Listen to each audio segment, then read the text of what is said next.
Pues después de la desgracia, la verdad que ha ido bastante bien, gracias a la gente que nos ha ayudado mucho, se ha vendido mucha lotería, nos hemos quedado sin lotería, hemos tenido que volver a pedir lotería, hemos hecho varios pedidos, estamos todas las administraciones, estamos todas pidiendo lotería porque no nos queda nada.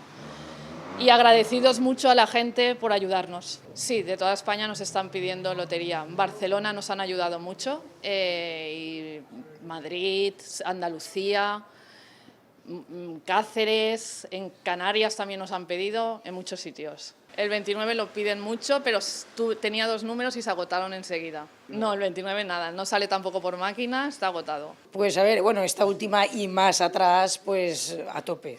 A ver, un poco caótico, pero por la situación que es. Aparte de que estas fechas en situación normal ya es la fecha de a tope, pues eso se ha trasladado a finales de octubre, principios de noviembre, pero por el tema que ha sido. Hombre, claro, el número pues el 29 en la terminación, eso se terminó en horas y las fechas, pero al final todo eso dura muy poquito tiempo, porque es mucha gente pidiendo lo mismo. Hombre, sí, a ver, todo el tema de cuerpos del Estado, UME, Guardia Civil, mucha gente, eso por aquí, tanta gente no ha pasado nunca, entonces eso se llevan a sus ciudades y eso pues duplica el tema. Nosotros aquí en Picaña, es en la Plaza España, y estamos céntricos porque estamos delante del ayuntamiento, solo hay una administración, y como Paiporta, que es la que está al lado, también estaban cerradas porque estaban más afectadas, pues al final es todo rebote.